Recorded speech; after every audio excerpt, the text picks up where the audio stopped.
That's awesome. That's bad. That's a bad boy. Are you with me so far? So then Saul said, fine, go fight. Oh, and let me give you like some shield and some sword. And the Bible says, and I'm going to go into it because of time. And all of a sudden, the shield and the sword and everything else, the armor was too heavy. And he said, no, I ain't going to do that. No, thank you, King, for the sword and the armor. But I don't need that. I'm going to take a slingshot. Oh, he's a Mexican, baby. He was straight up raza. Are you with me so far? Okay, now go to verse 40. Here we go. It gets better. He took his stick.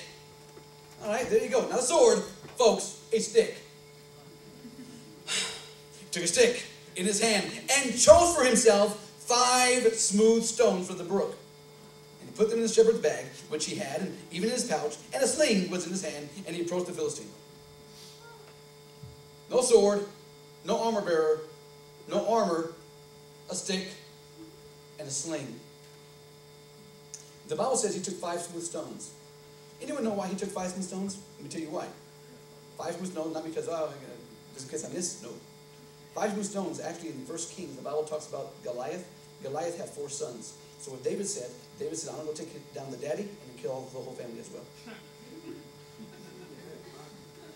Do you know that? Stay with me. It gets better. Verse 41. Then the Philistine came on and approached David with a shield bearer in front of him. Okay, that's a fair fight. Here comes this big old Goliath with a shield bearer in front of him. So here's the shield bearer. Goliath's right behind him.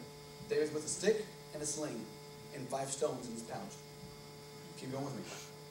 When the Philistine looked and saw David, he disdained him, for he was but a youth and ruddy with a handsome appearance. Look at him. That's a cute little boy.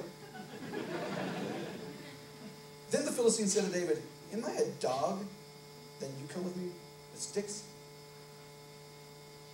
And the Philistine cursed David by his gods. Verse 44.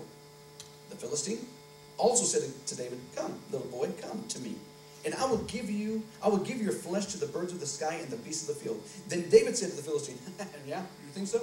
What's this? You come to me with a sword, a spear, and a javelin. But I come to you in the name of the Lord of hosts, the God of the armies of Israel, whom you have taunted. It gets better. Verse 46. This day the Lord will deliver you into my hands, and I will strike you down and remove your head from you. And I will give the dead bodies of the armies of Israel this day to the birds of the sky and the wild beasts of the earth, and that the world may know that there is a God in Israel. He called it out. Hey, dude, fine, you come with me a shield and javelin, sword. Okay, that's all cool. It doesn't mean nothing to me. You know what to do? I got a slingshot, and I got a stick.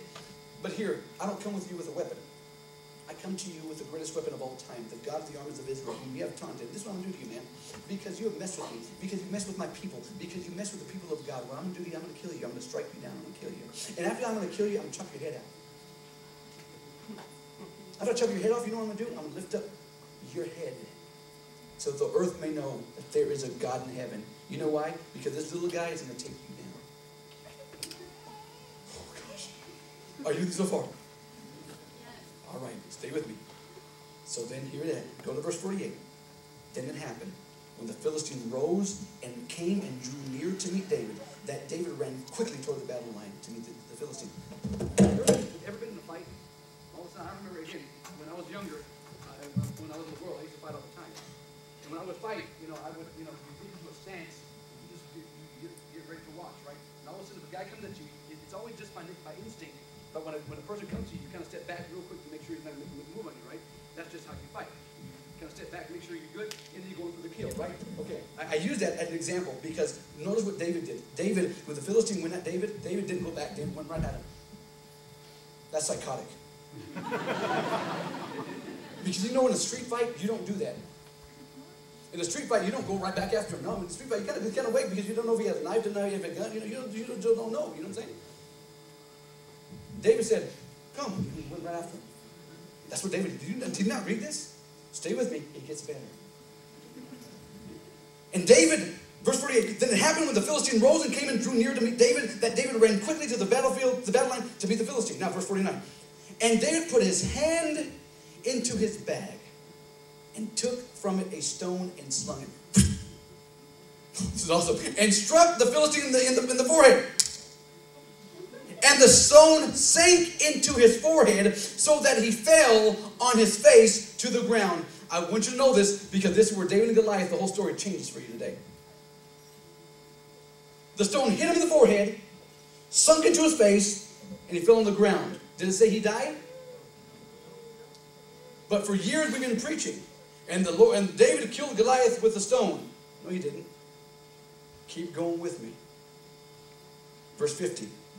Then David prevailed over the Philistine with a sling and a stone. That word prevailed is a Greek word that means he brought him down.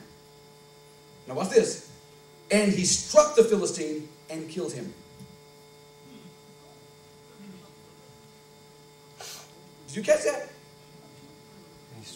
What did he say that he did to the lion and the bear? Struck him. That means as with the what?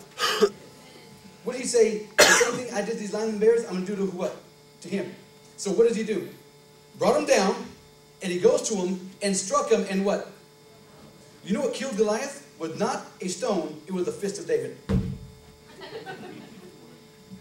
Did you catch that? So whenever you go back home and say, what killed Goliath? It wasn't the stone. It was his fist. Isn't that awesome? It gets better. You with me so far? Okay, we're almost out of time. Stay with me. Then David ran and stood over the Philistine and took a sword and drew it out of the sheath, chopped his head off. The word killed him, and not necessarily that he actually died. It was literally, he already struck him and killed him. But it showed the kill. And it showed the kill by his head being chopped off.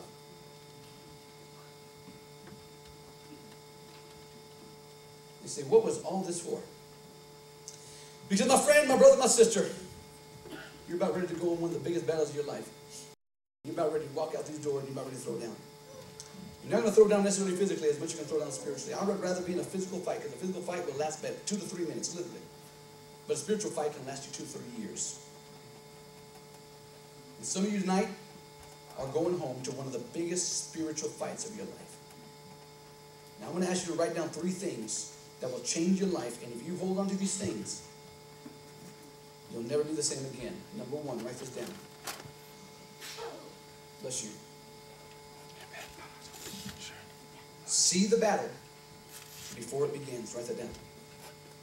You must see the battle before it begins. You must recognize, listen, you must recognize that there's a battle that you're about ready to go through.